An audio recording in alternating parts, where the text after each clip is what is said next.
Bonjour, mesdames, messieurs. Bonjour, chers étudiants. Je vais présenter aujourd'hui le séminaire sur le droit du contentieux international. Ce séminaire est pour moi une opportunité de vous exposer de façon transversale la problématique du contentieux international. Ici, je voudrais avoir une vision plutôt large des affaires.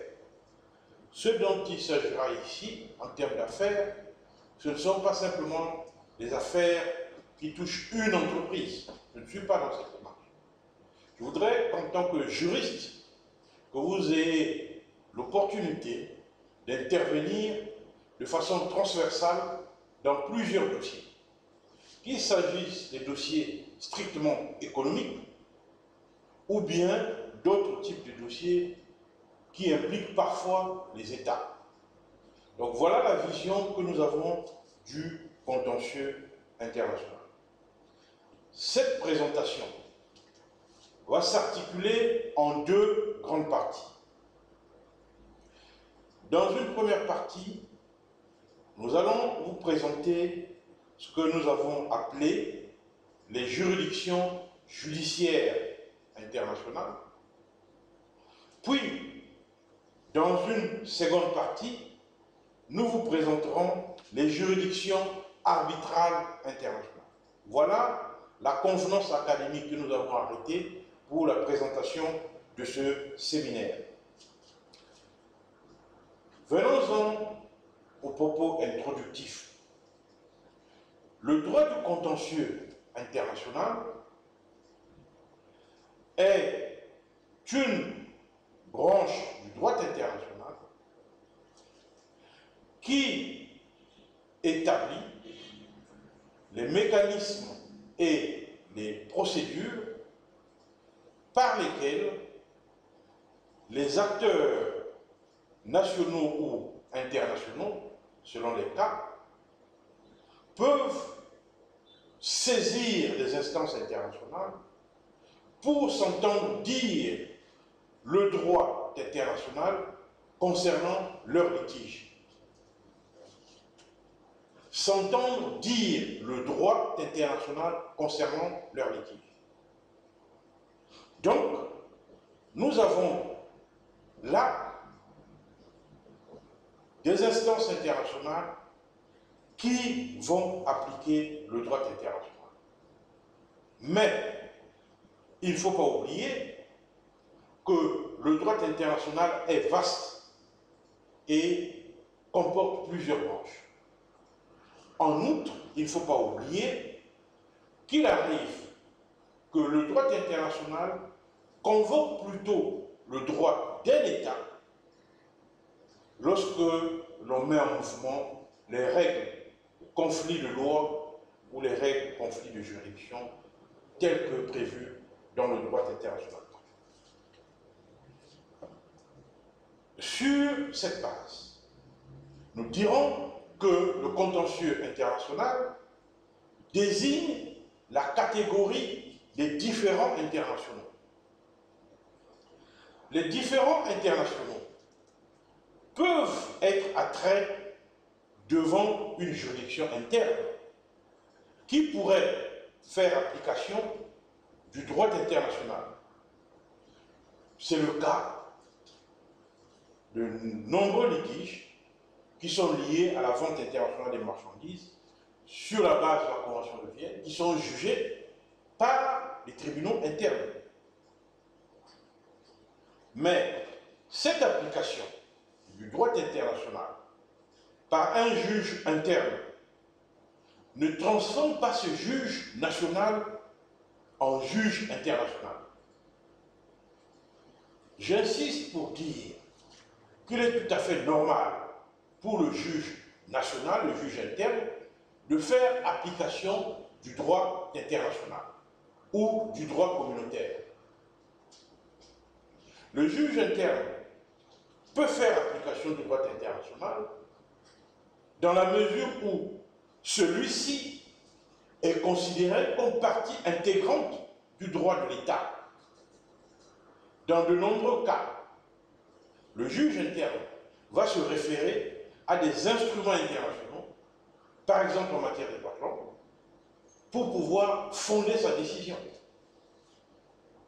Mais une telle application du droit international par le juge interne ne fait pas de ce contentieux un contentieux international. Il s'agit d'un contentieux interne. Il en est de même du droit communautaire. Par exemple, du droit communautaire CEMAC. Il est dit dans la répartition des compétences entre le juge communautaire de la Cour de justice de la CEMAC installée à N'Djamena et les juges nationaux de la CEMAC, il est dit que les juges nationaux sont les juges de droit commun du droit communautaire et que la Cour, elle, n'intervient que pour les matières qui lui ont été expressément attribuées par les textes communautaires et également pour des questions d'interprétation. Dans ce cas, le juge interne à qui est présenté un différend peut et devrait juger selon le droit communautaire. Pour autant, il ne devient pas un juge communautaire. Il reste juge interne. Donc, l'application du droit international ou du droit communautaire ne transforme pas le juge interne en juge international. Il s'agit pour lui d'appliquer son droit. Et dans son droit, il y a effectivement le droit international et le droit. Donc, soyons précis.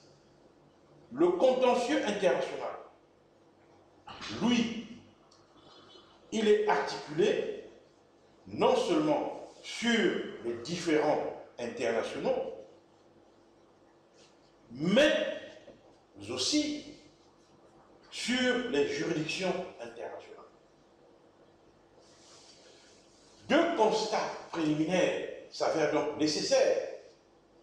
Le premier, le nom qui est donné à l'organe par le texte qui l'institue n'est pas une qualification législative par nature. C'est-à-dire, on ne peut pas s'en tenir à la formule officielle retenue pour qualifier un organe quelconque de juridiction internationale. Par exemple, une commission peut avoir le statut d'une juridiction internationale, alors qu'une autre commission, qualifiée parfois pompeusement de commission arbitrale, ne peut servir qu'une action politique et non véritablement juridique. Tel est le cas de la commission arbitrale pour l'ex-Yougoslavie, créée pour la reconnaissance des États issus de l'ancienne Yougoslavie. Cette commission n'était pas un tribunal arbitral, c'est une commission politique. Ensuite, le deuxième constat, c'est que la qualification ne tient pas à l'organe mais à ses actes. C'est l'acte posé qui nous amène à dire qu'il s'agit d'une juridiction. Un organe est qualifié donc de juridiction internationale parce qu'il adopte des actes juridictionnels relatifs aux différends internationaux. Et il agit en tant que juridiction seulement lorsqu'il adopte des actes juridictionnels. Parce que même certaines juridictions internationales ont également des fonctions consultatives. Lorsqu'elles agissent, ces juridictions, en tant qu'organes consultatifs, elles ne revêtent pas leur manteau de juridiction.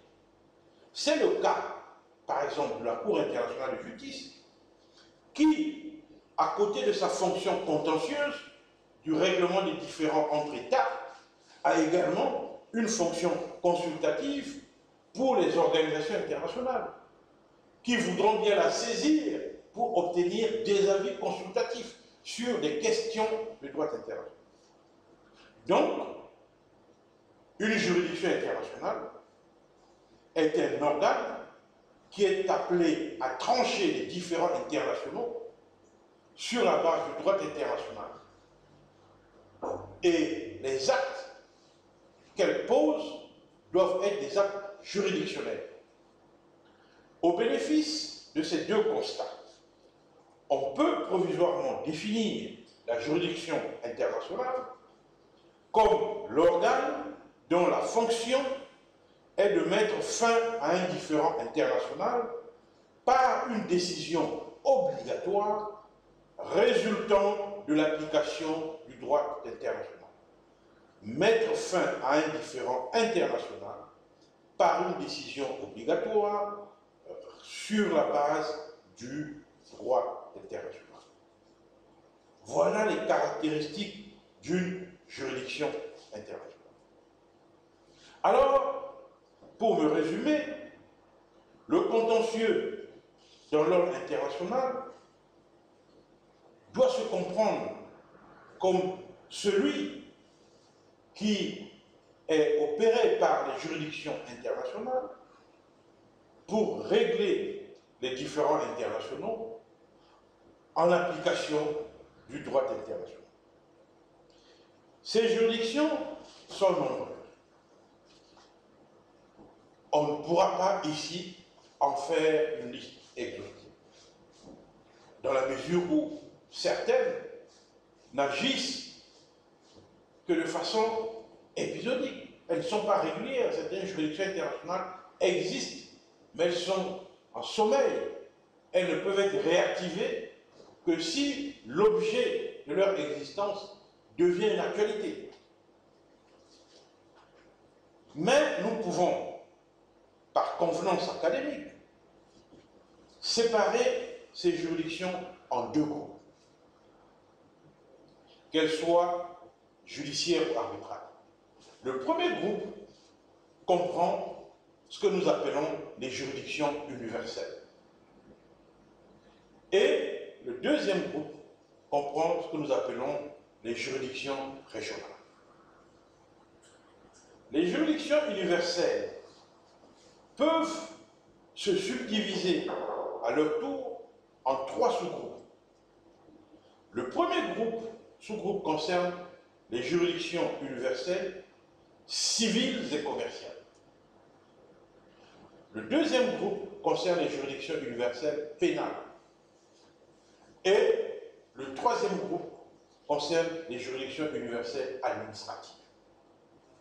En ce qui concerne le premier groupe, les juridictions universelles civiles ou commerciales, nous avons, entre autres, la Cour internationale de justice, qui, nous ne l'oublions pas, selon l'article 92 de la Charte des Nations Unies, est l'organe judiciaire principal des nations.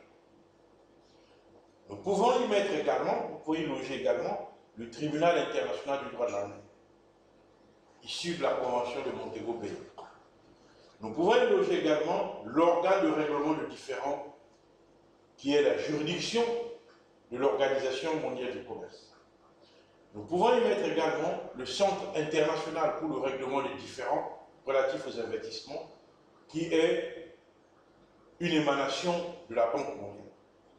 Nous pouvons y mettre également la Cour permanente d'arbitrage. Donc, ces cinq principales juridictions structurent l'ordre civil et commercial des juridictions universelles. Dans le champ pénal, nous avons d'abord la Cour pénale internationale, tirée du statut de Rome de 1990, qui est aujourd'hui la principale juridiction pénale internationale et qui a vocation à juger toutes les personnes, quel que soit leur statut, toutes les personnes qui se rendraient responsables des crimes de génocide, des crimes contre l'humanité, des crimes de guerre, des crimes d'agression. Nous y reviendrons. À côté de la Cour pénale internationale, nous avons les tribunaux pénaux internationaux. Il y a eu le tribunal pénal international pour le Rwanda et pour l'ex-Yougoslavie. Ces tribunaux viennent de fermer. Il y a un mécanisme qui a été mis en place pour gérer la fin de ces tribunaux. Mais il y a encore d'autres tribunaux, par exemple celui sur le Liban. Et peut-être que demain, d'autres tribunaux pourront être créés. Et puis, il y a certains comités qui peuvent être institués internationalement, qui souvent jugent les violations des droits de l'homme. Dans l'ordre administratif, nous avons le tribunal administratif des Nations Unies qui juge les litiges qui pourrait y avoir entre les Nations Unies et ses employés. Nous avons le tribunal administratif de l'Organisation internationale du travail qui est appelé à juger les litiges administratifs qu'il peut y avoir entre l'OIT et ses employés. Nous avons le tribunal administratif de la Banque mondiale qui juge les litiges entre la Banque mondiale et ses employés. Puis nous avons également des tribunaux administratifs hybrides qui sont les panels d'inspection. Les panels d'inspection de la Banque mondiale, puis le mécanisme indépendant d'inspection de la Banque africaine de développement. Donc voilà dans le champ des juridictions universelles les quelques exemples que nous évoquerons dans le cas civil. Puis, il y a les juridictions régionales. Les juridictions régionales également, nous pouvons citer la Cour africaine de justice des droits de l'homme et des peuples, qui est l'instance juridictionnelle de l'Union africaine, appelée donc à évoluer avec les différents protocoles. Aujourd'hui, nous sommes dans la Cour africaine des droits de l'homme et des peuples, mais le protocole de Sharm el-Sheikh permet donc de fusionner la Cour de justice de l'Union africaine et la Cour africaine des droits de l'homme. Puis, le protocole de Malabo de 2014 permettra d'intégrer à cette Cour une section pénale internationale. Dès lors que tous ces protocoles rentreront en vigueur, cette Cour africaine aura donc 3 sections. Une section des affaires générales qui s'occupera donc des litiges entre États membres de l'Union africaine, à l'instar de la Cour internationale de justice. Une section pour les droits de l'homme qui jugera les États qui se rendront responsables des violations des droits de l'homme et qui accueillera les plaintes ou communications des individus ou des ONG, et une section pénale internationale qui, elle, se chargera de juger les individus africains qui se seraient rendus responsables des crimes tels que prévus dans le protocole de Malabo, notamment les actes anticonstitutionnels, le renversement des gouvernements légitimement élus par coup d'État, ou bien un certain nombre d'actes liés par exemple à la corruption ou des infractions en matière électorale qui porteraient violation de la Charte africaine de la démocratie, des élections et de la gouvernance. Donc, cette section pénale jugera non pas les États, mais les individus. Nous y reviendrons. Donc, une cour africaine. Nous avons également, dans le cadre de l'espace OHADA, une cour commune de justice et d'arbitrage, qui est donc l'instance appelée à dire le droit OHADA dans les litiges relatifs au droit OHADA. Ensuite, nous avons dans chaque région des cours. L'exemple pour l'Afrique centrale, c'est la Cour de justice de la CEMA, qui est associée à N'Djamena, qui est donc l'une des institutions juridictionnelle régionale, on pourrait citer la Cour de la CEDEAO, etc. Bref, voilà dans l'ordre régional les différentes instances qui existent. Au vu donc de tous ces éléments, on peut dire qu'il existe une variété d'institutions juridictionnelles internationales qui peuvent être saisies en fonction du litige, en fonction des cas d'ouverture de la recevabilité et en fonction des compétences qui ont été attribuées à chacune de ces institutions. Alors, voilà le paysage du contentieux international.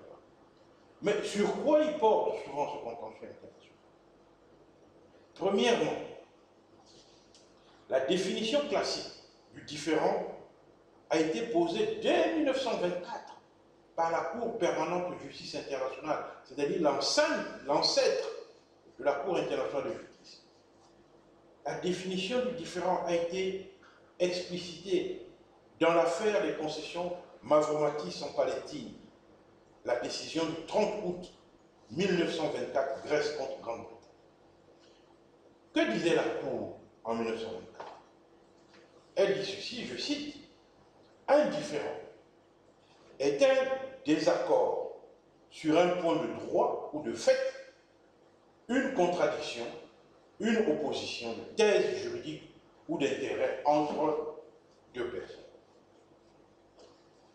Je reprends, un différend est un désaccord sur un point de droit ou de fait, une contradiction, une opposition de thèse juridique ou d'intérêt entre deux personnes. Voilà la définition du différend tel que donnée dans l'affaire Mavromatis.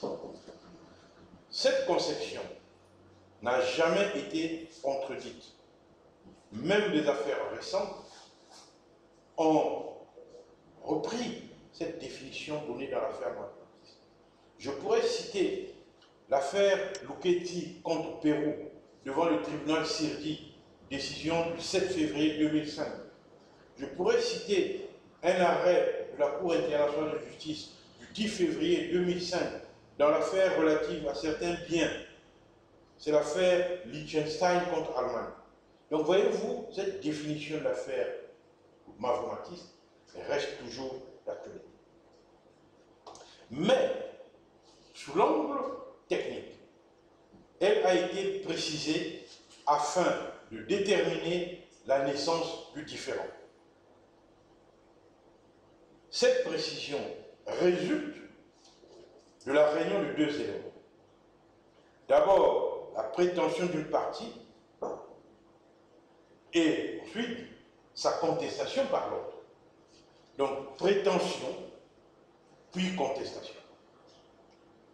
Deuxièmement, le caractère international du différend désigne tantôt la matière à laquelle le litige se rattache, tantôt sa forme.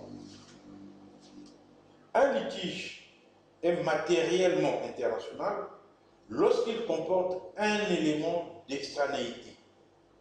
Le critère spatial est souvent peu pertinent. Par exemple, le contentieux international des droits de l'homme concerne souvent des affaires ayant lieu sur le territoire d'un seul État. Donc, l'extranéité peut ne pas avoir un lien avec l'espace.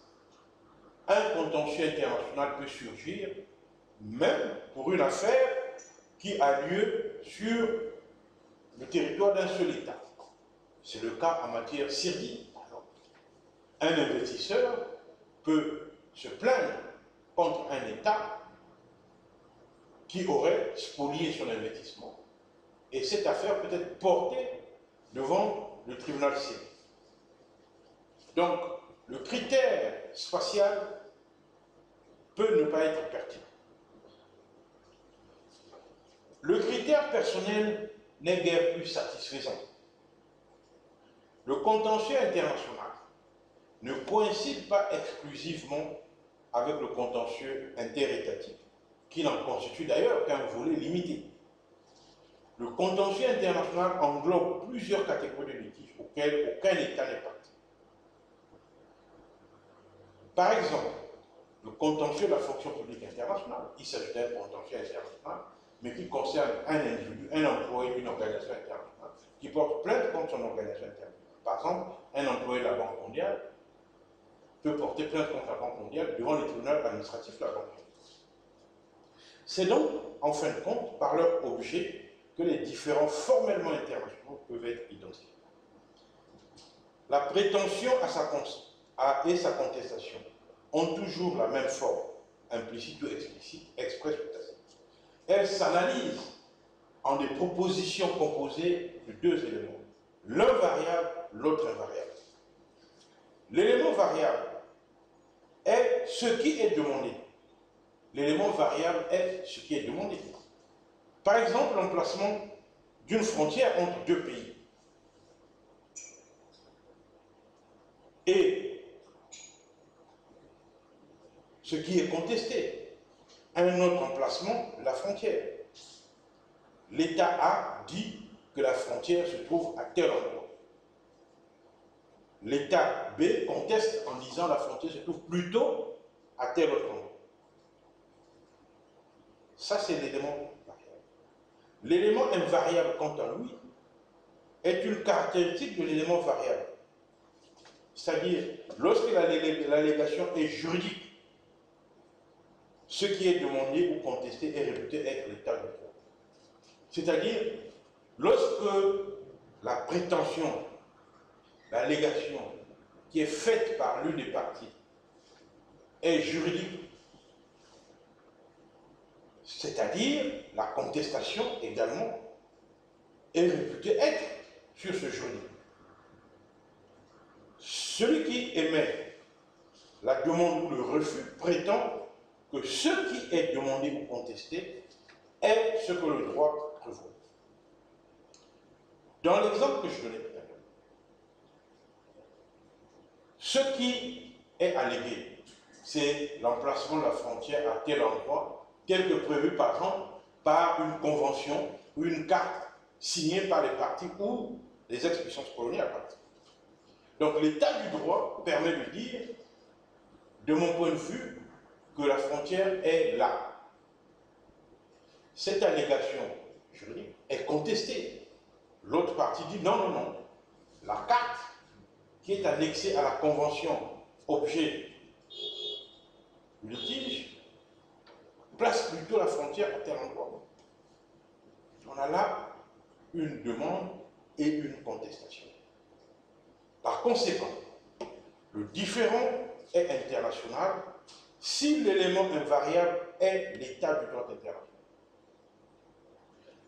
Parce que l'élément invariable est donc la contestation, la convention qui a été signée il y a un siècle, qui aurait placé la frontière à tel endroit alors que l'autre dit non, non, non, c'est pas là, c'est plutôt là.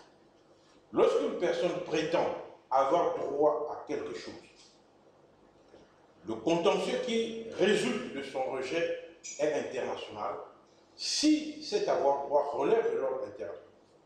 Il s'agit donc d'un avoir droit internationalement reconnu britannique. Voilà la matière internationale. Ensuite, nous avons dit que ce contentieux doit être tranché par des juridictions internationales.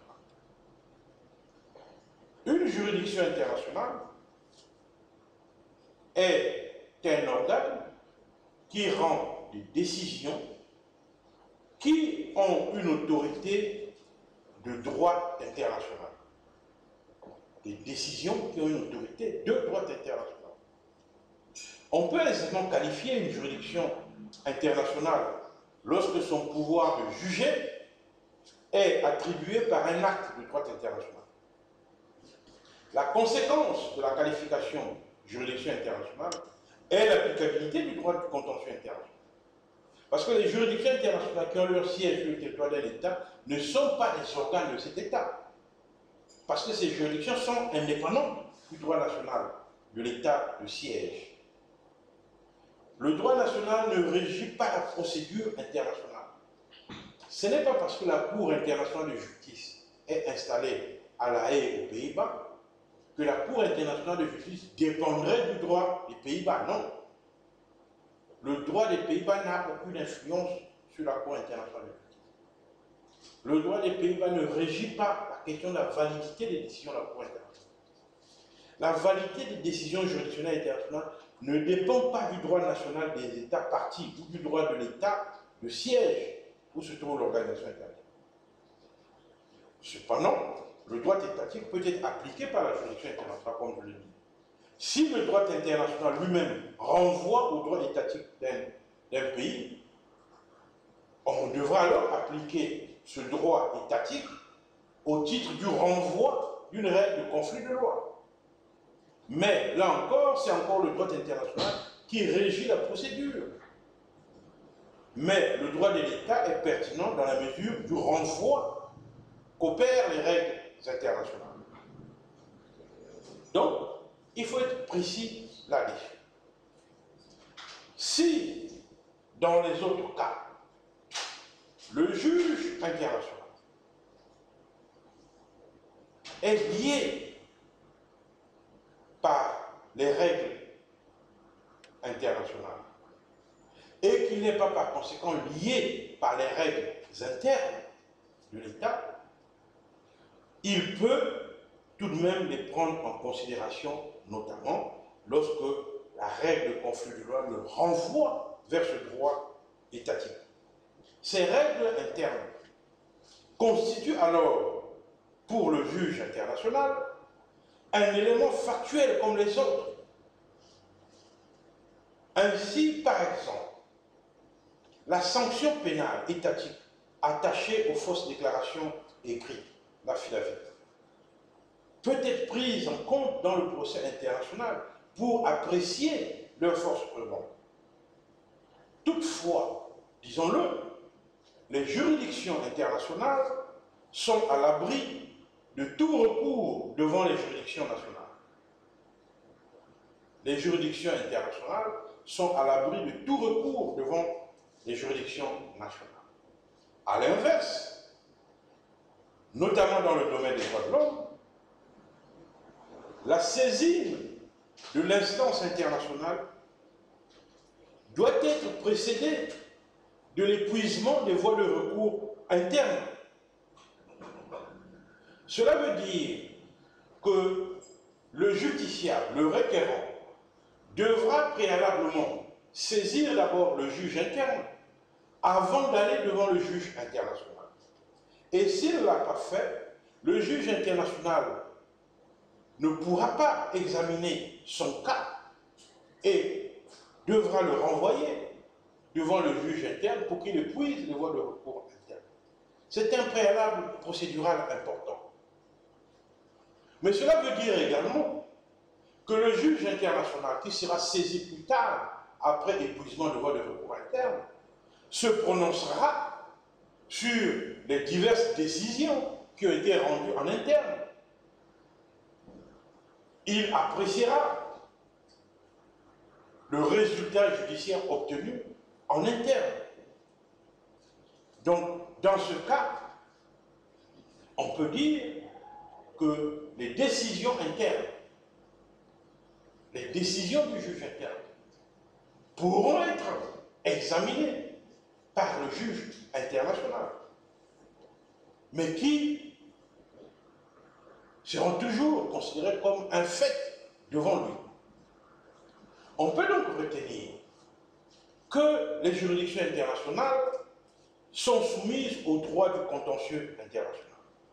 Ces juridictions sont régies par des instruments spéciaux, c'est-à-dire leur statut, complétés autant que le besoin par les règlements de procédure. C'est le droit international, et non le droit national, qui doit guider la juridiction internationale pour les questions non réglées par les textes statutaires ou les textes réglementaires. La procédure du tribunal international est régie par le droit international, même lorsqu'un droit national a été désigné pour le fond. Voilà, mesdames, messieurs, chères étudiantes, chers étudiants, ce qu'il faudra retenir comme éléments introductifs transversaux pour comprendre le droit du contentieux international au travers des diverses juridictions et instances internationales que je vais devoir vous présenter une après l'autre. Comme indiqué au début, je vais donc, dans une première partie, vous présenter les juridictions judiciaires internationales. J'ai fait, en la matière, le choix de 6 juridictions. La Cour internationale de justice, la Cour pénale internationale, le Tribunal international du droit de la mer, l'organe de règlement des différends de l'OMC, le Tribunal administratif des Nations Unies, la Cour africaine de justice et des droits de l'homme et des peuples. Voilà les 6 exemples que nous allons examiner dans cette première partie. D'abord, la Cour internationale de justice. La Cour internationale de justice est l'une des plus vieilles juridictions au monde. Son ancêtre, la Cour permanente de justice, que nous avons citée plus haut, qui a rendu la décision Mavromatis, s'était déjà illustré par sa jurisprudence dans de nombreuses affaires. Puis, à l'avènement des Nations Unies, en 1945, avec donc la Charte des Nations Unies, la Cour a été intégrée dans le système des Nations Unies. Elle est donc passée, la Cour permanente de justice internationale, à la dénomination de la Cour internationale de justice, la CIJ. La Cour internationale de justice est donc instituée par la Charte des Nations Unies, qui prévoit que tous les membres des Nations Unies sont ipso facto partis au statut de la Cour internationale de justice. Tous les membres des Nations Unies sont ipso facto partis au statut de la Cour internationale de justice. Avant d'aller plus loin, je vais être précis sur ce point. Dès lors que vous devenez membre des Nations Unies, vous accédez au statut de membre des Nations Unies en tant qu'État, vous devenez automatiquement membre de la Cour internationale de justice, partie au statut de la Cour internationale, puisque ce statut est annexé à la Charte des Nations Unies. La Cour, qui selon la Charte est considérée comme l'organe judiciaire principal des Nations Unies, mais être partie au statut ne veut pas dire que vous reconnaissez la compétence obligatoire automatique de la Cour. Ça, ce sera une autre affaire. Nous le dirons plus loin. Ce sera une autre affaire.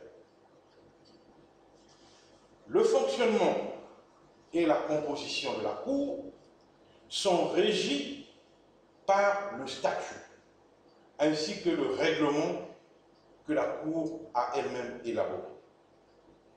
La Charte des Nations Unies traite de la Cour en ses articles 7, paragraphe 1, article 36, paragraphe 3, et en son chapitre 14, qui va des articles 92 à 96. Le statut de la Cour internationale de justice est annexé à la Charte des Nations Unies, dont il fait partie intégrante. C'est pourquoi je disais tout à l'heure, quand vous devenez membre des Nations Unies, vous devenez ipso facto partie au statut de la Cour internationale de justice. L'objet principal du statut de la CIJ est d'organiser la composition ou le fonctionnement de la Cour. Le statut peut être amendé selon la même procédure que la Charte, c'est-à-dire par un vote à l'Assemblée générale à la majorité des 2/3, suivi d'une ratification par les 2/3 des États. Article 69. Si la CIJ estime opportun que son statut soit modifié, elle doit soumettre des propositions à l'Assemblée générale par la voie d'une communication écrite adressée au secrétaire général des Nations Unies, article 70. Le statut de la Cour n'a encore fait l'objet d'aucun amendement à ce jour. Au terme de l'article 30 du statut de la CIJ, la Cour détermine par un règlement le mode suivant lequel elle exerce ses attributions. C'est donc le fondement du règlement de la Cour. C'est l'article 30 du statut, la siège que vous pouvez. Le règlement de la Cour a pour objet de compléter les règles générales énoncées dans le statut et de préciser les mesures à prendre pour s'y conformer. Donc, le règlement vient compléter le statut qui est annexé à la Charte des Nations Unies. La Cour a adopté en octobre 2001 ses premières instructions de procédure, qui est considérée comme le code de procédure, à l'usage des États qui viennent devant elle. Les instructions de procédure n'entraînent aucune modification du règlement de la Cour, mais viennent s'ajouter à celui-ci. Ces instructions sont le fruit du réexamen constant par la Cour elle-même de ses méthodes de travail. Une fois adoptée par la Cour, toute modification apportée aux instructions de procédure est désormais placée sur le site internet de la Cour et publiée par l'annuaire de la Cour, avec mention, le cas échéant, de toute réserve rationnelle temporiste quant à son applicabilité. Outre donc le statut et le règlement de la Cour, certains aspects des activités de la Cour sont régis par d'autres instruments juridiques émanant de la Cour elle-même, de l'Organisation des Nations Unies ou conclus par la Cour avec l'État hôte. Selon l'article 92 de la Charte des Nations Unies, je l'ai rappelé, la Cour internationale de justice est l'organe judiciaire principal des Nations Unies. Sa compétence est double. Elle a une compétence contentieuse et elle a une compétence consultative. En matière contentieuse, la compétence de la Cour est limitée au règlement des différends d'ordre juridique entre États. C'est-à-dire, la Cour ne peut être saisie et elle ne peut juger que le litige entre États. Ce point doit être très bien compris. La Cour internationale de justice ne juge que les États, les litiges entre États. La Cour ne peut pas recevoir la plainte d'un individu. La Cour ne peut pas recevoir la plainte d'une organisation internationale. La Cour ne peut pas recevoir la plainte d'une ONG. Seul un État parti peut saisir la Cour pour se plaindre d'un litige contre un autre État. Il n'y a pas d'exception en la matière. Donc, quand vous entendrez que tel individu a saisi la Cour internationale de justice à titre personnel, ceci n'est qu'une ineptie. La Cour internationale de justice n'est pas ouverte aux individus. Elle ne juge que les États. Il faut immédiatement, ici et maintenant, retenir ce point et faire le distinguo avec la Cour pénale internationale. Il y a bien de confusion à ce niveau. La Cour pénale internationale, que nous verrons plus loin, elle juge les individus, elle ne juge pas les États. C'est une cour pénale. Elle juge donc les individus qui se sont rendus responsables des crimes prévus par son statut. Donc on ne peut pas poursuivre un État devant la Cour pénale internationale. Non. De même qu'on ne peut pas poursuivre un individu devant la Cour internationale de justice. Les compétences sont donc claires. Chacune de ces institutions a sa compétence et ses règles de fonctionnement. Même si les deux cours ont leur siège à La Haye, aux Pays-Bas, les deux sont totalement distinctes et différentes. Revenons à la Cour internationale de justice. J'ai dit qu'elle avait une double fonction, une fonction contentieuse et une fonction consultative. Elle rend donc en matière consultative des avis consultatifs à la demande des organisations internationales. Seules les organisations internationales ont le droit de solliciter les avis de la Cour. Les États, à titre individuel, ne peuvent pas demander à la Cour de rendre un avis consultatif. La voie des États, c'est la voie du contentieux. Les organisations internationales, elles, c'est la voie consultative. Les organisations internationales peuvent donc saisir la Cour pour solliciter un avis consultatif. J'insiste sur ce point. J'insiste également pour dire que la Cour ne reçoit pas de plaintes individuelles. Elle ne saurait juger des situations individuelles des personnes. Elle n'en a ni compétence ni qualité. Pour que la Cour accepte de juger un litige, il faut déjà que sa compétence ait été établie.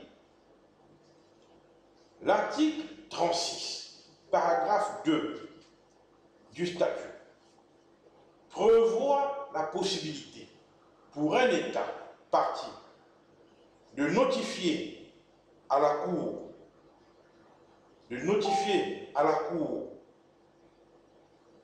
une déclaration facultative de juridiction obligatoire. Une déclaration facultative de juridiction obligatoire par laquelle l'État entend reconnaître comme obligatoire de plein droit et sans convention spéciale à l'égard de tout autre État acceptant la même obligation, la juridiction de la Cour sur tous les différents domaines juridiques. En d'autres termes, j'ai dit que tous les membres des Nations Unies sont partis au statut de la Cour, mais ce n'est pas pour autant que la Cour aura compétence pour agir à leur endroit. Il faut en outre qu'il y ait un titre de compétence. Et il est donné donc dans le statut la possibilité à tout État, avant qu'un litige ne survienne, je dis avant qu'un litige ne survienne, tout État peut faire donc la déclaration facultative de juridiction obligatoire, c'est-à-dire une déclaration par laquelle l'État dit que dans l'avenir, si j'ai un litige avec un autre État, membre des Nations Unies, qui aura fait la même déclaration, la Cour, vous pouvez juger ce litige. C'est la déclaration qui donne donc cette compétence à la Cour. Il faut donc que l'autre État attaqué ait fait la même déclaration et que le différend soit d'ordre juridique. Je précise, le différend doit être d'ordre juridique. De même, des États peuvent toujours, lorsque survient un litige, et qu'ils se rendent compte que soit les deux États, soit l'un d'eux n'a pas fait la déclaration facultative de juridiction obligatoire. Alors, ce mécanisme étant inopérant, les deux États peuvent toujours convenir en signant une convention pour dire que le litige qui est né entre nous, nous le portons devant la Cour internationale de justice. Cette convention deviendra donc le titre, compétence, pour que la Cour se saisisse du litige. Il est également donné la possibilité aux États qui n'ont pas fait la déclaration facultative de juridiction obligatoire, ou bien qui n'ont pas pu conclure une convention avec l'autre partie, c'est la troisième hypothèse, le règlement de la Cour aux articles 35.8 prévoit la possibilité pour un État demandeur de fonder la compétence de la Cour sur un consentement non encore donné ou manifesté par l'État contre lequel la requête est formée. Dans ce cas, la requête est transmise à cet État pour que cet État donne son accord. Qu'est-ce que ça veut dire? Lorsqu'il n'existe pas une déclaration facultative de juridiction obligatoire pour les deux États, et donc la Cour ne pourra pas se déclarer compétente. lorsque les deux États n'ont pas pu signer une convention qui permettrait de porter l'affaire devant la Cour internationale de justice, l'un des États peut, sur la base de cet article du règlement, envoyer devant la Cour sa plainte, sa requête, en disant à la Cour, j'ai un litige d'ordre juridique avec tel État. N'ayant pas fait la déclaration facultative de juridiction obligatoire, n'ayant pas pu ou voulu signer avec lui une convention, je vous demande de solliciter son accord pour qu'il vienne devant vous et que vous puissiez juger ce litige. Voilà le mécanisme. Lorsque une telle requête est déposée, aucun acte de procédure ne peut être effectué tant que l'autre État n'a pas répondu. Mais si l'autre État est d'accord avec cette sollicitation et qu'il donne son accord, alors l'affaire sera enrôlée et suivra donc son cours normal. Ainsi, selon l'article 40 du statut, les affaires sont portées devant la Cour selon le cas, soit par notification du compromis, soit par une requête adressée au greffier. Dans les deux cas, l'objet du différend et les parties doivent être indiqués. Le greffier donne immédiatement communication de la requête à tous les intéressés. Il en informe également les membres des Nations Unies par l'entremise du secrétaire général ainsi que les autres membres admis à rester en justice devant la Cour. Donc une information est donnée qui a désormais tel litige inscrit au rôle de la Cour. Selon l'article 38 du statut, la Cour, dont la mission est de régler, conformément au droit international, les différends qui lui sont soumis, applique, et nous parlons là des sources du droit international, puisque je vous ai dit d'emblée que la Cour internationale de justice applique le droit international en tant que juridiction internationale. Et l'article 38 du statut de la Cour est un article capital, puisque c'est cet article qui indique clairement quelles sont les sources du droit international. Les sources sont les suivantes. Premièrement, les conventions internationales. Les conventions internationales, le droit conventionnel. Que ces conventions soient générales ou spéciales. En ce qui concerne les conventions internationales, n'oublions pas que ce sont des instruments juridiques qui doivent être ratifiés par les États. Deuxième source, la coutume internationale, comme preuve d'une pratique générale acceptée comme étant le droit. La coutume internationale est également une source du droit international. Elle est caractérisée par deux éléments. La pratique générale acceptée comme étant le droit par les États, puis l'opinion juriste. Troisième source du droit international, les principes généraux de droit reconnus par les nations civilisées. Puis, quatrième source, ce sont donc les sources interprétatives. Il est dit, sous réserve de la disposition de l'article 59, les décisions judiciaires, donc la jurisprudence, les décisions judiciaires et la doctrine des publicistes les plus qualifiés des différentes nations comme moyen auxiliaire de détermination des règles. Donc, en droit international, nous avons les conventions internationales, la coutume internationale, les principes généraux de droit, puis les sources interprétatives que sont la jurisprudence et la doctrine des publicistes les plus qualifiés. Alors à ce sujet, il y a des controverses pour savoir qu'est-ce qu'on entend par publicistes les plus qualifiés. L'ancien président de la Cour internationale de justice, Mohamed Bediaoui, avait fourni une réponse qui n'est pas toujours convaincante, avait fourni une réponse cependant en disant que la doctrine des publicistes les plus qualifiés, ce sont les juristes qui interviennent devant la Cour internationale de justice, qui interviennent à l'Académie du droit international, qui écrivent dans le recueil, etc. etc. Bref, c'est un point de vue plutôt qu'une règle. La présente disposition, donc l'article 38, ne porte pas atteinte à la faculté pour la Cour, si les parties sont d'accord, de statuer ex aequo et voto. Donc, la Cour peut toujours statuer ex aequo. Et l'article 43 du statut précise que la procédure devant la Cour a toujours deux phases. La première phase, c'est la phase écrite. Puis, la seconde phase, c'est la phase orale. Au niveau de la phase écrite, la procédure comprend la communication à un juge et à partir des mémoires, des contre-mémoires, éventuellement des répliques, ainsi que de toutes pièces et documents à la Cour. Les communications se font toujours par l'entremise du greffier dans l'ordre et les délais déterminés par la Cour. Toute pièce produite par l'une des parties doit être communiquée à l'autre avec une copie certifiée conforme.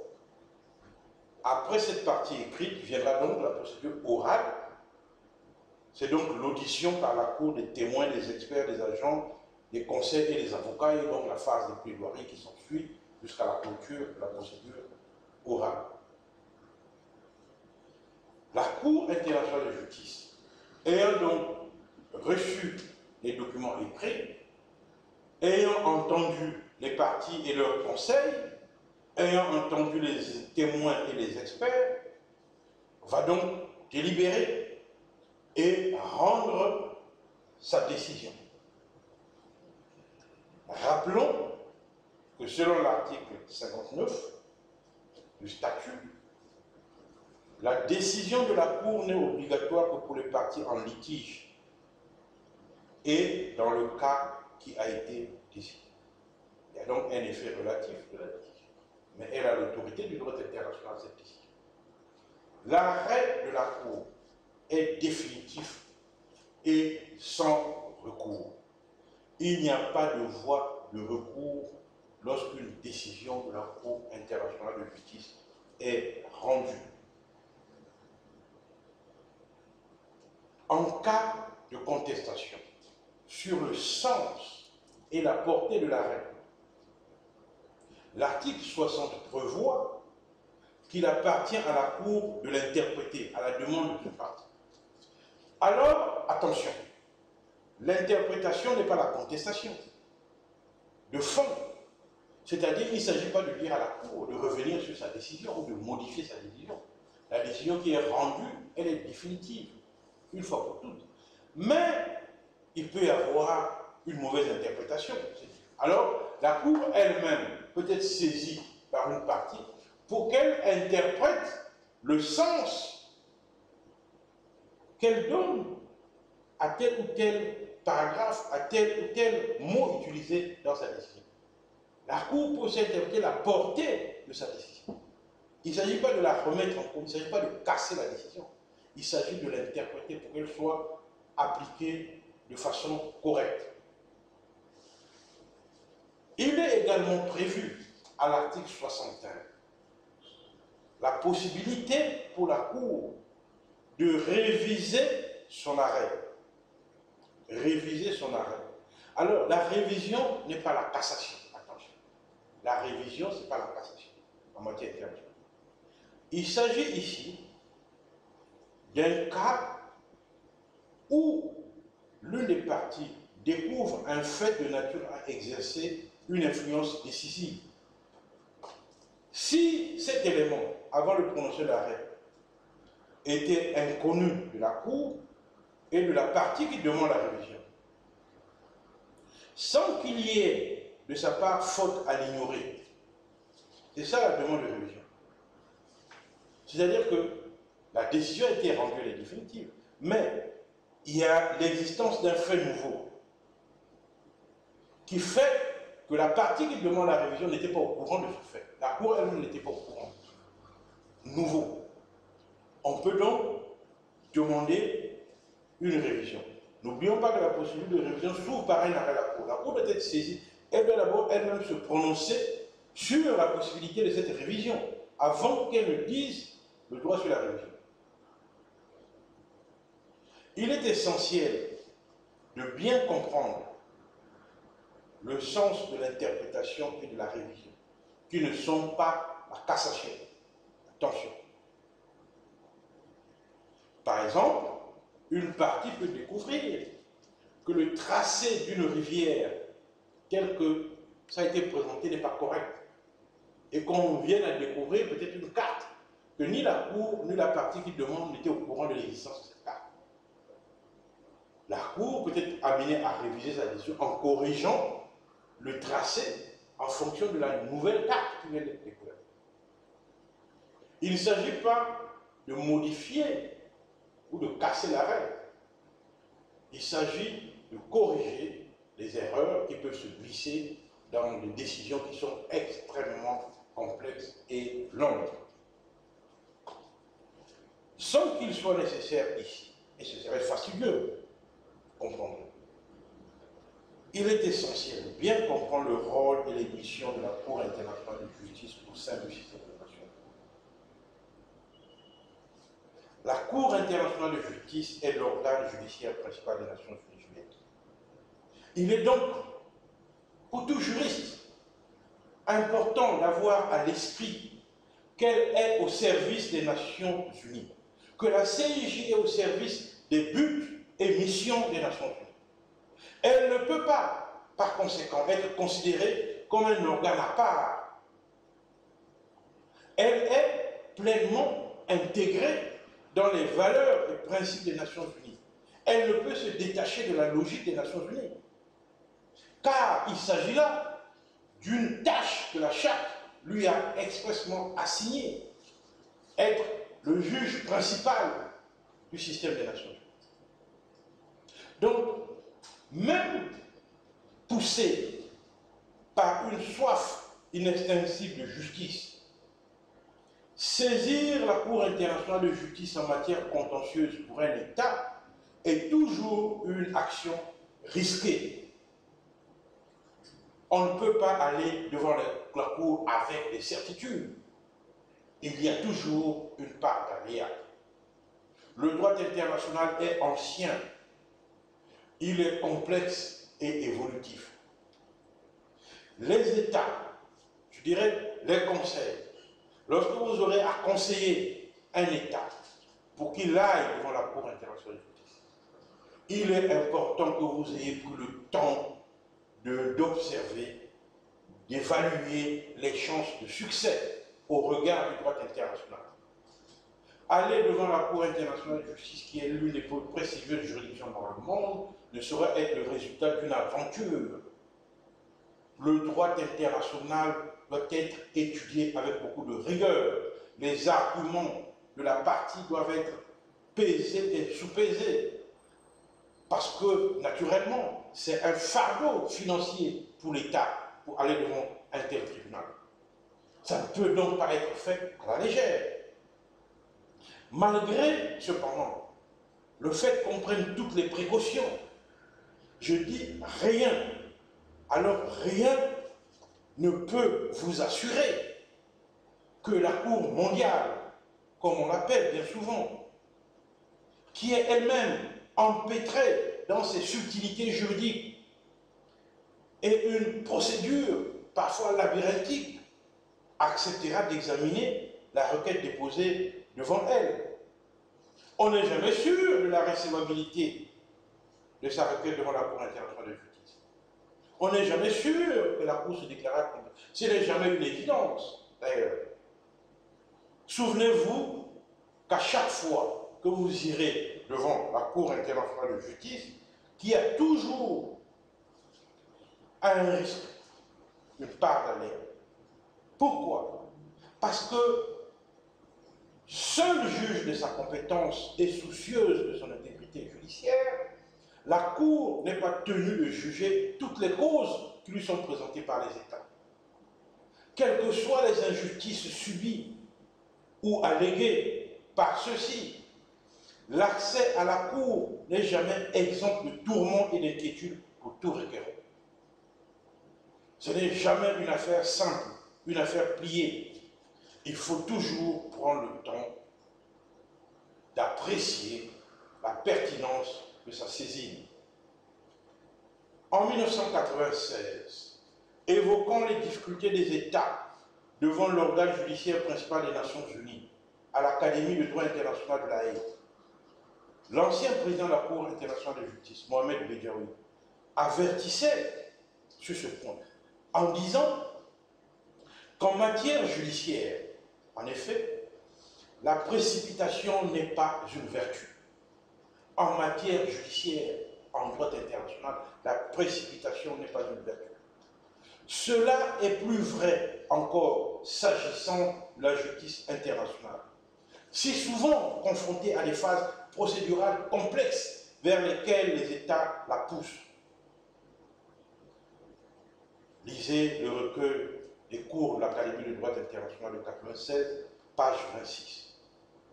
Par conséquent, réussir une action judiciaire internationale et obtenir un succès devant la Cour internationale de justice est rarement le résultat d'une improvisation. Loin d'être une entreprise téméraire, une telle décision doit être mûrie. Et la stratégie finement articulée avec l'état du droit international et le contexte des relations internationales. Je vous ai dit que la Cour est dans l'esprit de la Charte des Nations Unies, est l'organe judiciaire des Nations Unies, c'est-à-dire l'organe appelé à se prononcer sur ces valeurs essentielles de la communauté internationale. Donc, il faut toujours observer les contraintes juridiques internationales qui pèsent non seulement sur la Cour, sur les Nations Unies, mais également étudier l'état du droit international au moment où vous entendez saisir la Cour internationale.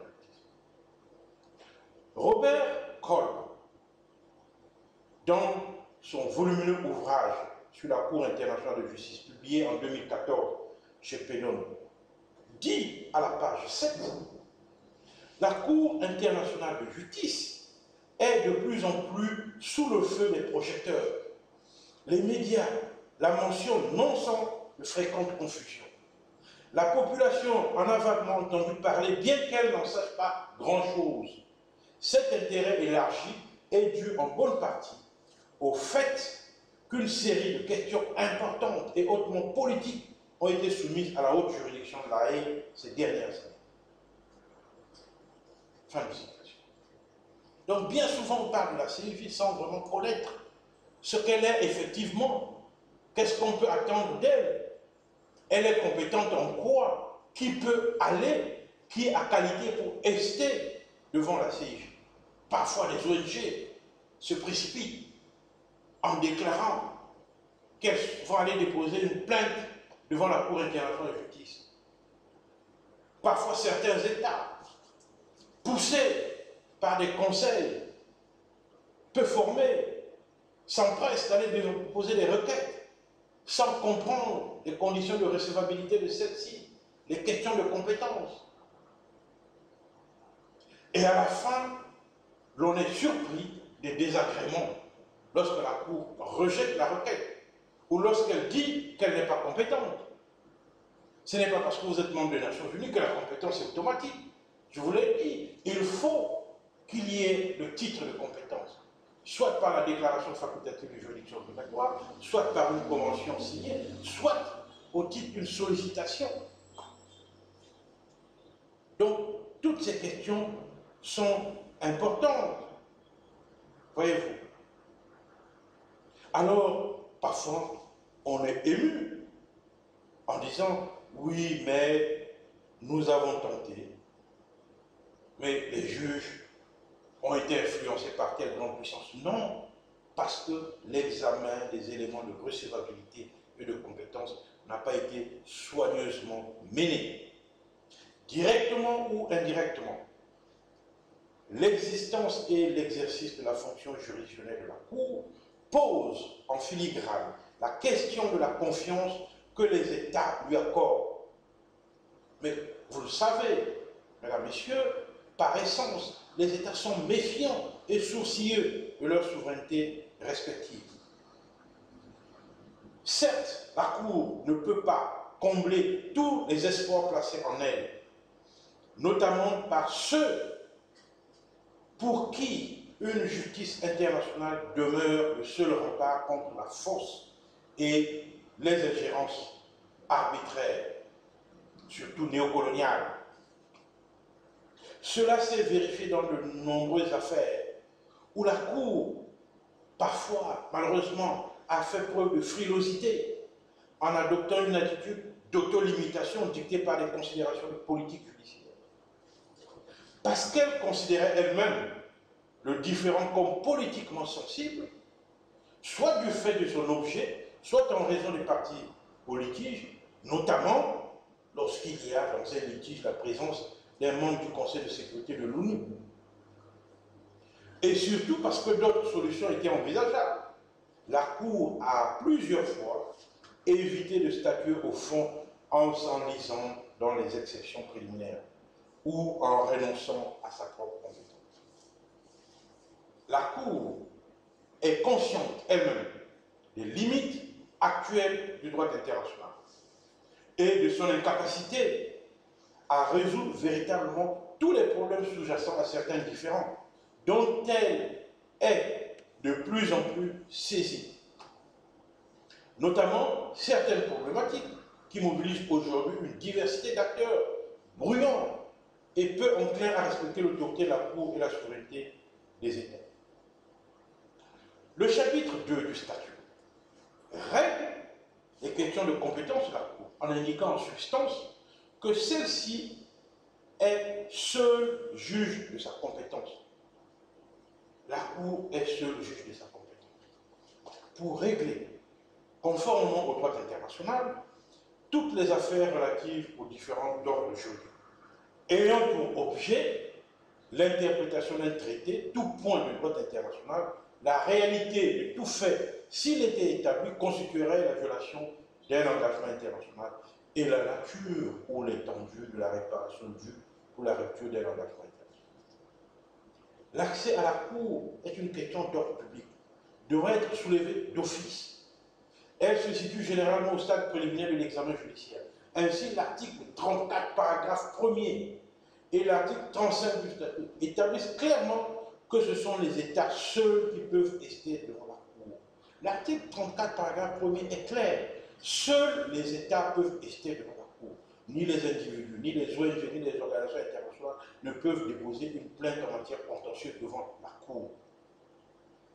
Cette clarté est toujours mal comprise par certains. La Cour ne peut pas traiter de n'importe quelle question que les États veulent bien lui soumettre, là aussi. La Cour n'est pas un dépotoir de causes perdues. C'est pourquoi la notion de compétence matérielle recouvre les classes d'affaires dont la Cour peut connaître. La Cour ne peut connaître que les litiges juridiques. Ce n'est pas un tribunal politique. Elle n'est pas là pour juger la puissance ou l'impuissance des États. Pour que la Cour déclare sa compétence à trancher un litige soumis par un État, il faut que ce différend soit réel et actuel. Le différend est juridique, mais il doit être réel et actuel. Il doit être fondé sur le droit international. La Cour elle-même possède un pouvoir inhérent à sa fonction de déterminer la véritable portée d'une requête. Il ne faut donc pas croire que la Cour doit suivre tout ce que l'État demandeur s'estime être en droit d'attendre d'elle. Non. La Cour a le droit de l'interpréter pour lui assigner la signification qu'elle tient pour plus correcte. Ainsi, dans l'affaire des essais nucléaires 1964, la Cour a déclaré ceci: c'est donc le devoir de la Cour de circonscrire le véritable problème en cause et de préciser l'objet de la demande. Il n'a jamais été contesté que la Cour est en droit et qu'elle a même le devoir d'interpréter les conclusions des parties. C'est l'un des attributs de sa fonction judiciaire. Allez lire le recueil des décisions de la Cour internationale de justice, 1974, page 262, paragraphe 29. C'est pourquoi l'on dit que la Cour n'est pas un organe politique. La Cour n'est pas un organe. Elle a pour office le règlement juridique des litiges sur la base du droit interne. Outre la condition d'existence d'un différend international entre deux États, la compétence de la Cour doit également se fonder sur le caractère juridique de la question qu'elle est appelée à trancher. Pour comprendre ce que c'est un différend juridique, je vous conseille de lire le dictionnaire de droit international public dirigé par Jean Salmon et publié aux éditions Brulon. En 2001, le professeur Lucius Kaflich, dans son cours à l'Académie de droit international de La Haye, portant le titre évocateur « 100 ans de règlement pacifique des différends interétatiques », soulignait que devant la Cour, les procédures en cause visent toujours à régler le fond du contentieux et non simplement à identifier les voies de règlement. Toujours régler le fond, pas simplement identifier les voies de règlement. L'examen, donc, la pratique de la Cour révèle qu'il appartient au juge international et à lui seul de décider s'il existe ou non un différend d'ordre juridique entre les parties. Ce fondement juridique de la qualification d'un différend ne résidant pas dans la volonté subjective de l'État. Un État peut penser que ce différend est juridique, la Cour peut penser autrement. Dans l'avis sur l'interprétation des traités de paix, la Cour affirme que l'existence d'un différend international doit être établie objectivement. Recueil 1950, page 74. De même que dans son arrêt du 21 décembre 1962, rendu dans l'affaire du Sud-Ouest africain, la Cour a affirmé qu'il ne suffit pas que l'une des parties à une affaire contentieuse affirme l'existence d'un différend avec l'autre partie. La simple affirmation ne suffit pas pour prouver l'existence d'un différend. Tout comme le simple fait que l'existence d'un différend est contestée ne prouve pas que ce différend n'existe pas. Recueil 1962, page 300. L'existence d'un différend est donc la pierre angulaire de la compétence de la Cour. Dans l'affaire des concessions Mavromatis en Palestine, affaire que je citais en introduction, qui a donné lieu à un arrêt du 30 août 1924, la Cour saisie estime qu'avant de rechercher si l'affaire des concessions Mavromatis concerne l'interprétation ou l'application du mandat, et si dès lors elle rentre par sa nature et par son objet dans la juridiction prévue, est-on bien en présence d'un différend entre l'État mandataire et un autre membre de la Société des Nations? Un différend qui ne soit pas susceptible d'être réglé par des négociations. Est-ce qu'on est dans ce cas? Puis, à la suite de cette question, la Cour livre une définition devenue aujourd'hui classique dans le droit international de ce qu'est un différend. Et la Cour dit ceci: un différend est un désaccord sur un point de droit ou de fait, une contradiction, une opposition de thèse juridique ou d'intérêt entre deux personnes. Pour la Cour, affirmer l'existence d'un différend signifie faire le constat que la négociation engagée par les parties s'est révélée infructueuse. Elle a rencontré un point mort si elle s'est heurtée finalement à un non possumus ou à un non voulu. Il n'y a pas de possibilité de résoudre le différend par la négociation. Il n'y a pas la volonté des parties pour aboutir à un résultat dans le cadre d'une négociation. Ainsi, il est apparu avec évidence que le différend n'est pas susceptible d'être réglé par une négociation diplomatique. Dans son avis du 30 mars 1950 sur l'interprétation des traités de paix, la Cour a réitéré sa définition de la notion de différend. Elle a bien indiqué que les différends nationaux se sont produits lorsque les points de vue des deux parties quant à l'exécution ou la non-exécution de certaines obligations découlant des traités étaient nettement opposés. Le recueil 1950, page 74. Puis, dans son arrêt sur le droit de passage en territoire indien, la Cour se réfère aux dispositions de droit nettement définies et s'opposant les unes aux autres, recueil 1960, page 34. Enfin, dans l'affaire du Cameroun septentrional, rien à voir avec l'affaire de Bakassi, la Cour a estimé qu'il suffit de constater que, eu égard aux faits déjà exposés dans le présent arrêt, les positions opposées des parties pour ce qui concerne l'interprétation et l'application des articles pertinents de l'accord de tutelle révèlent l'existence entre la République du Cameroun et le Royaume-Uni à la date de la requête d'un différend au sens admis par la jurisprudence de la Cour actuelle et de l'ancienne. Recueil 1963, page 32. Faisant donc écho à cette conception de la Cour, une partie de la doctrine du droit international public a pu écrire que cette conception est extrêmement large, mais elle n'a jamais été contredite. Je citerai de nombreux arrêts. L'affaire Luchetti devant le CIRDI contre le Pérou, l'affaire relative à certains biens, Liechtenstein contre Allemagne. Cette définition de la Cour est toujours d'actualité aujourd'hui. De même,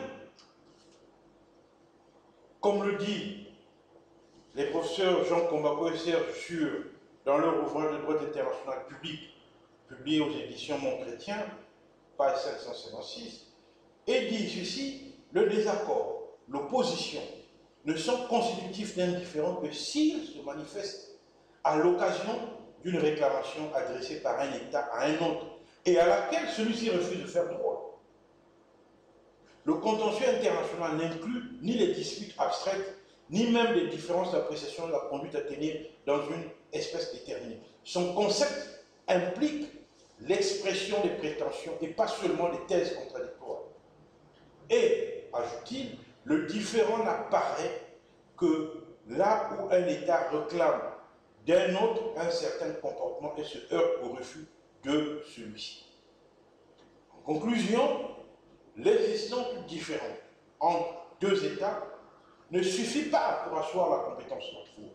Il faut en outre démontrer qu'il s'agit d'un différend d'ordre juridique et que ce différend est réel et actuel et qu'il peut être réglé par la Cour et ne peut l'être par aucun autre moyen pacifique de règlement du différend comme les négociations. Ainsi, dans l'affaire des zones franches, 1932, les parties à l'instance, la France et la Suisse, avaient demandé à la Cour permanente d'établir un nouveau régime réglant des questions relatives à la structure douanière économique des zones franches, nécessaire pour l'exécution de l'article 431, paragraphe 2 du traité de Versailles. Les parties lui demandaient ainsi de procéder à un règlement d'intérêt. La haute juridiction a estimé que cette mission était mal adaptée au rôle d'une cour de justice, car le différend ainsi posé n'était pas juridique, mais politique. La Cour, en conséquence, refusait d'en connaître.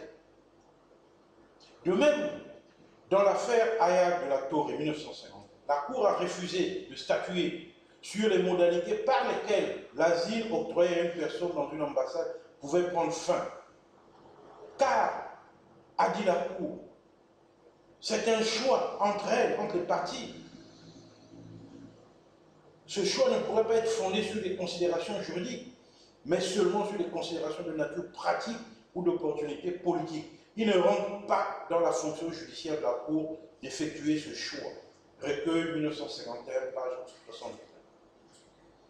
Il n'appartient pas non plus à la Cour d'opérer l'adaptation des traités aux circonstances nouvelles au point de les réviser. C'est l'affaire relative à l'interprétation des traités de paix conclus avec la Bulgarie, la Hongrie et la Roumanie. Recueil 1950 par 229, et également l'affaire relative aux droits des ressortissants des États-Unis d'Amérique au Maroc, recueil 1952, page 187. C'est pourquoi la Cour a rappelé fermement le principe cardinal de son activité en matière du droit in statu nacere. La Cour dit ceci dans le recueil 1974, la Cour, en tant que tribunal, ne saurait rendre de décision subspécilégiférément, ni énoncer le droit avant que le législateur l'ait édicté. Il n'appartient pas à la Cour de dire le droit des États avant que ceux-ci n'aient dit leur droit. Pour la Cour, un différend est juridique si les parties se placent délibérément sur le terrain du droit international découlant d'une norme juridique supposée applicable.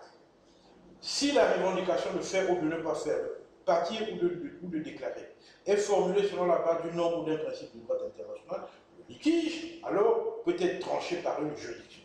Si ce n'est pas le cas, la juridiction ne peut pas le trancher car elle est dépourvue de compétences rationnées matérielles.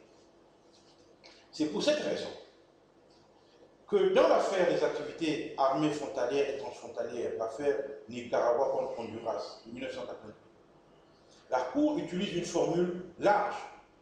Elle dit ceci: en tant qu'organe judiciaire, elle doit seulement s'attacher à déterminer, d'une part, si le différend qui lui est soumis est d'ordre juridique, c'est-à-dire s'il est susceptible d'être résolu par application des principes et des règles du droit international.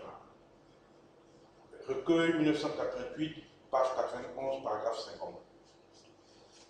Par ailleurs, la sensibilité politique d'un différend n'empêche pas la Cour de statuer. Dans plus d'une situation, les États ont tenté de faire valoir la sensibilité politique d'un litige dans un certain contexte, où le fait qu'un différend juridique ne soit qu'un aspect subordonné d'un litige politique plus large ou d'une tension plus large.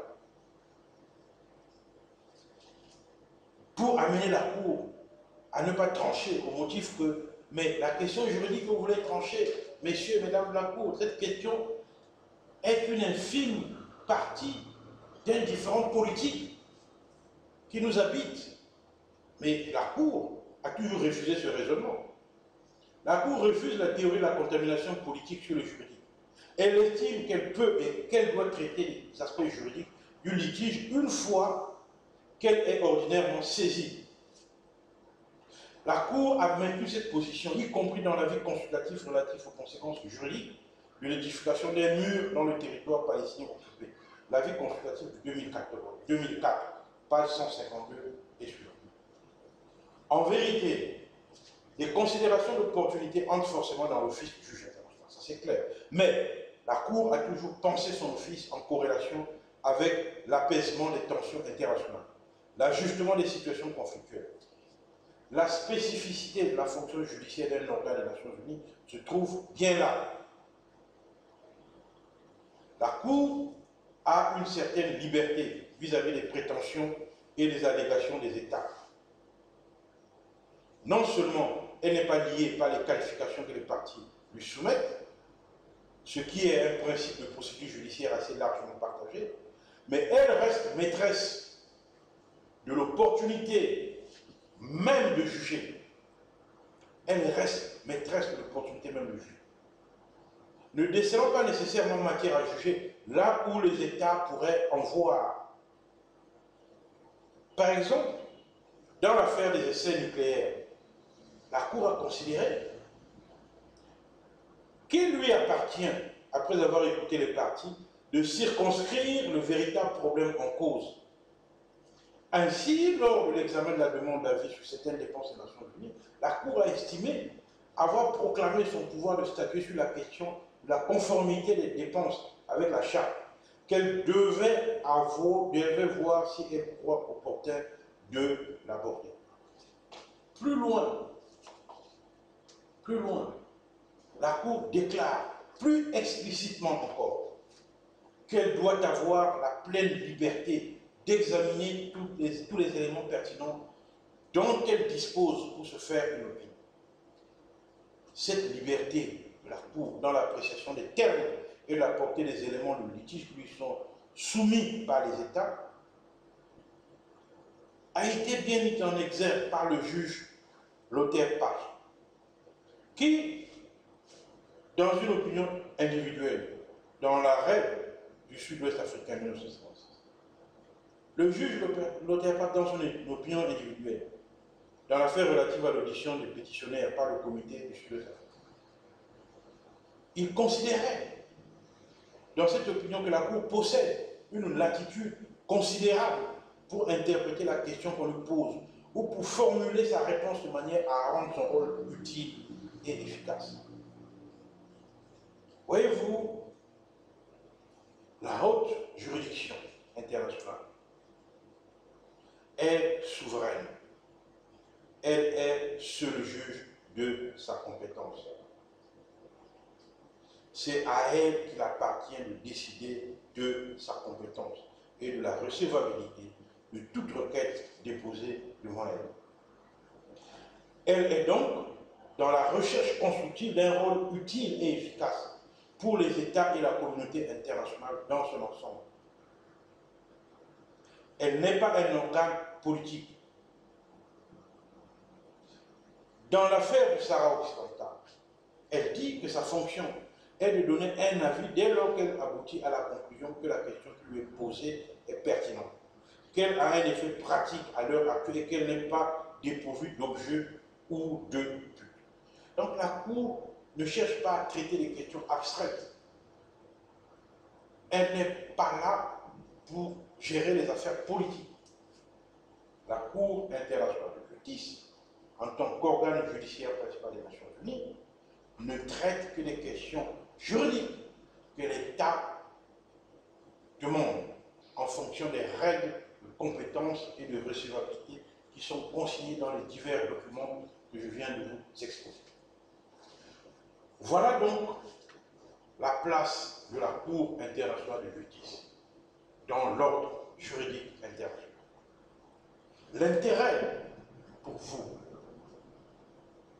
tout juriste, serait honoré d'aller dans la Cour internationale de justice. Les matières ici, alors il faut faire attention.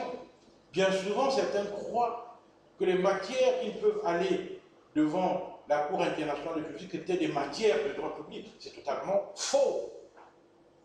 Parce qu'un État peut aller devant la Cour internationale de justice pour défendre ses entreprises, les intérêts. L'affaire Barcelona Traction, c'est une affaire entre actionnaires. Ça n'a rien à voir avec la délimitation d'une frontière. Oui. Un État peut se proposer, par le mécanisme de la protection diplomatique, de défendre l'intérêt de ses entreprises contre un autre État devant la Cour internationale. Donc les affaires qui sont portées devant la Cour sont diverses et variées. Tout est fonction des règles de compétence. L'entreprise elle-même ne peut pas aller devant la Cour. Mais l'État peut protéger l'entreprise et porter l'affaire devant la Cour internationale de justice. Passons, après cette présentation de la Cour internationale de justice, donc nous voyons l'intérêt pratique pour régler les différends dans les rapports entre États. Passons alors à la deuxième institution, qui est la Cour pénale internationale. Chapitre 2, la Cour pénale internationale.